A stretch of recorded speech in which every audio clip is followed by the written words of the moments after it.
भारतीय साक्ष्य अधिनियम 1872 की धारा 126 प्रोफेशनल कम्युनिकेशंस वृत्तिक संसूचनाओं के बारे में प्रावधान करती है। कोई भी बैरिस्टर, अटॉर्नी, प्लीडर या वकील अपने क्लाइंट की कक्षीकार की अभिव्यक्त सम्मति के सिवाय ऐसी किसी संसूचना को प्रकट करने के लिए जो उसे ऐसे बैरिस्टर, अटर्नी, प्लीडर या वकील की हैसियत में नियोजन के अनुक्रम में या नियोजन के प्रयोजनार्थ उसके क्लाइंट के द्वारा या उसके क्लाइंट की ओर से उसे दी गई हो, अथवा किसी दस्तावेज की जिससे वह अपने वृत्तिक नियोजन के अनुक्रम में या वृत्तिक नियोजन के प्रयोजनार्थ परिचित हो गया है, अंतर्वस्तु या दशा कथित करने को अथवा किसी सलाह को जो ऐसे नियोजन के अनुक्रम में या के प्रयोजन के लिए उसने अपने क्लाइंट को कक्षीकार को दी है, प्रकट करने के लिए किसी भी समय अनुज्ञात नहीं किया जाएगा। यही वृत्तिक संसूचना है। परंतु इस धारा की कोई भी बात कुछ परिस्थितियां बताई गई है, उसके प्रकटीकरण को संरक्षण नहीं देगी, उसको प्रोटेक्ट नहीं करेगी। जिसमें नंबर 1 है कि किसी भी अवैध प्रयोजन को अग्रसर करने में दी गई कोई भी ऐसी संसूचना। नंबर 2 है कोई भी ऐसा तथ्य जो किसी बैरिस्टर, प्लीडर, अटॉर्नी या वकील ने अपनी ऐसी हैसियत में नियोजन के अनुक्रम में संप्रेषित किया हो और जिससे यह दर्शित हो कि उसके नियोजन के प्रारंभ के पश्चात कोई अपराध या कपट किया गया है।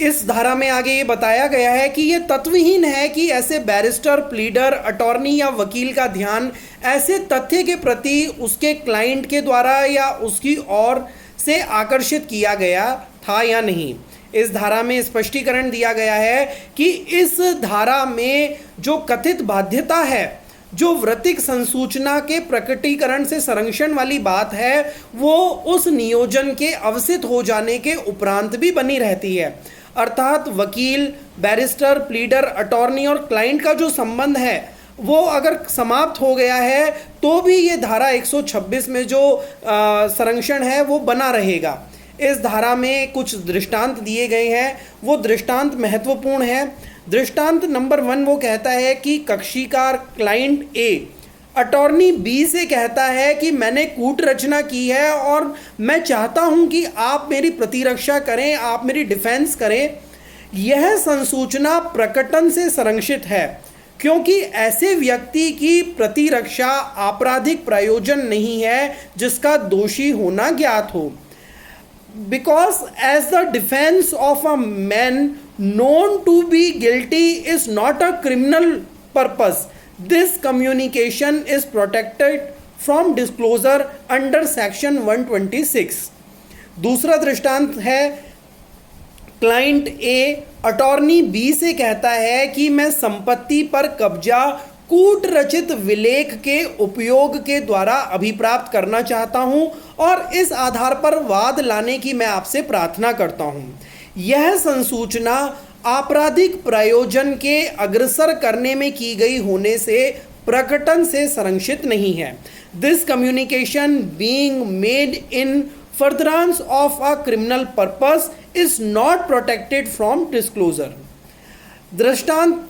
सी कहता है कि ए पर गबन का आरोप लगाए जाने पर वह अपनी डिफेंस प्रतिरक्षा करने के लिए वकील अटॉर्नी बी को प्रतिधारित करता है। कार्यवाही के अनुक्रम में अटॉर्नी या वकील जो बी है वो देखता है कि ए की लेखा बही में ये प्रविष्टि है, अकाउंट बुक में ये प्रविष्टि है कि ए के द्वारा उतनी रकम देनी है जितने के बारे में अभी कथित है कि उसका गबन किया गया है, जो प्रविष्टि उसके नियोजन के प्रारंभ के समय उस बही में नहीं थी। यह बी के द्वारा अपने नियोजन के अनुक्रम में संप्रेषित ऐसा तथ्य होने से जिससे यह दर्शित होता है कि कपट उस कार्यवाही के प्रारंभ होने के पश्चात किया गया है, इसलिए यह प्रकटन से संरक्षित नहीं है। धारा 126 के अनुसार वृत्तिक संसूचनाओं का प्रकटन कब किया जा सकता है, वो ये दृष्टांत के अनुसार स्पष्ट हो रहा है। धारा 127 धारा 126 का विस्तार है। धारा 127 ये कहती है कि section 126 to apply to interpreters etcetera. धारा 126 दुभाषियों आदि को लागू होगी। धारा 126 के उपबंध दुभाषियों और बैरिस्टरों, प्लीडरों, अटर्नियों और वकीलों के लिपिकों या सेवकों को भी लागू होंगे। भारतीय साक्ष्य अधिनियम 1872 की धारा 128 साक्ष्य देने के लिए स्वयमेव उद्धत होने से विशेषाधिकार का अधित्यजन नहीं हो सकता, इस बारे में प्रावधान करती है। Privilege not waived by volunteering evidence. यदि किसी वाद का कोई पक्षकार स्वयं प्रेरणा से ही या अन्यथा उसमें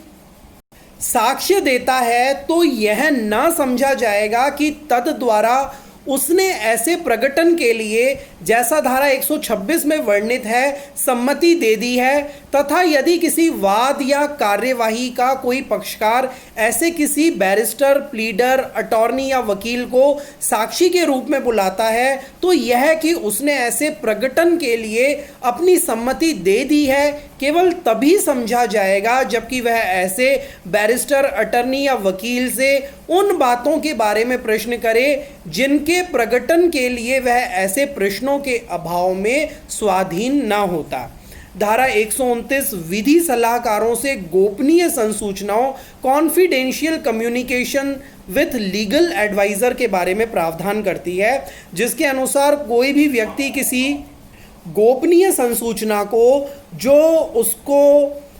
और उसके विधिक वृत्तिक सलाहकार के बीच हुई है, न्यायालय को प्रकट करने के लिए विवश नहीं किया जाएगा जब तक कि वह अपने को साक्षी के तौर पर पेश ना कर दे। ऐसे पेश करने की दशा में किन्हीं भी ऐसी संसूचनाओं को जिन्हें उस किसी साक्ष्य को स्पष्ट करने के लिए जानना जो उसने दिया है, न्यायालय को आवश्यक प्रतीत हो प्रकट करने के लिए विवश किया जा सकेगा, किंतु किन्हीं भी अन्य संसूचनाओं को नहीं।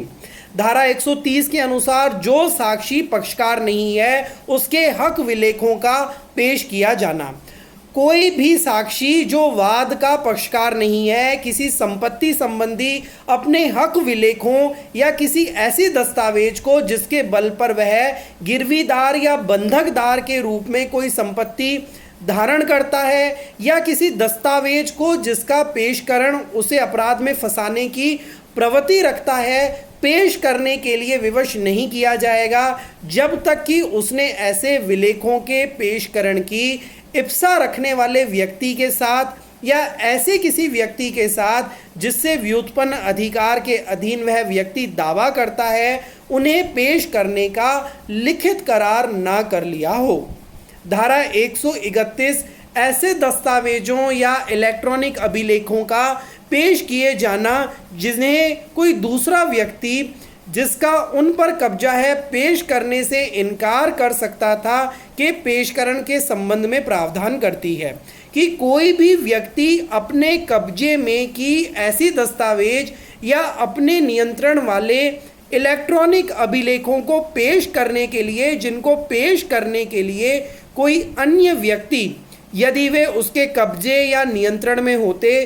पेश करने से इनकार करने का हकदार होता, विवश नहीं किया जाएगा जब तक कि ऐसा अंतिम वर्णित व्यक्ति उन्हें पेश करने के लिए सहमति नहीं देता है।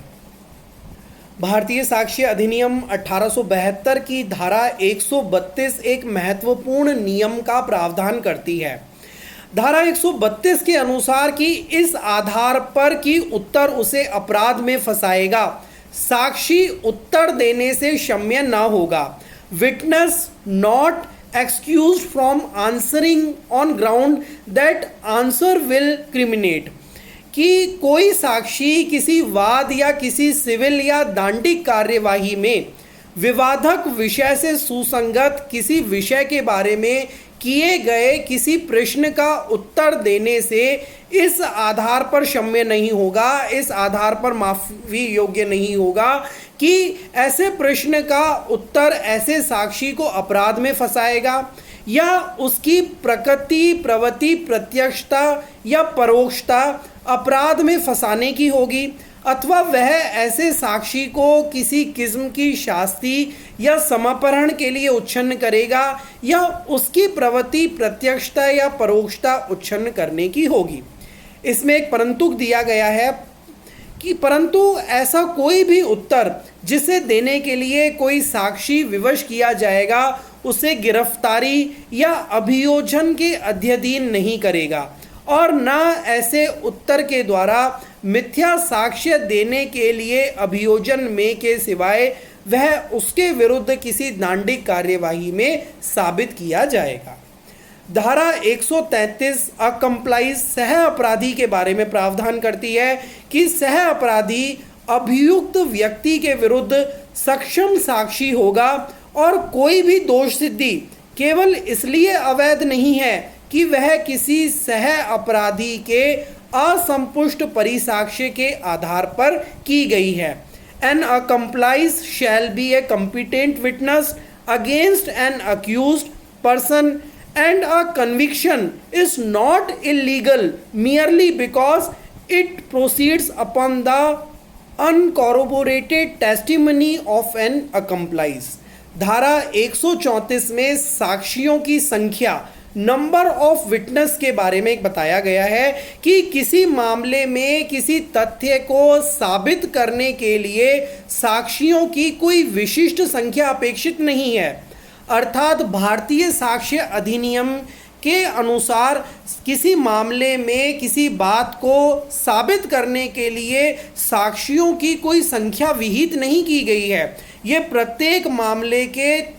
तथ्यों और परिस्थिति के अनुसार साक्षी कितनी भी संख्या में हो सकते हैं। एक साक्षी भी किसी मामले में पर्याप्त होगा अगर उसकी साक्ष्य से उस मामले में वह न्यायालय को उन तथ्यों की पूरी कहानी बता दे। तो ये भारतीय साक्ष्य अधिनियम का अध्याय 9 था, जिसमें धारा 118 से धारा 134 में साक्षियों के विषय में प्रावधान किए गए हैं।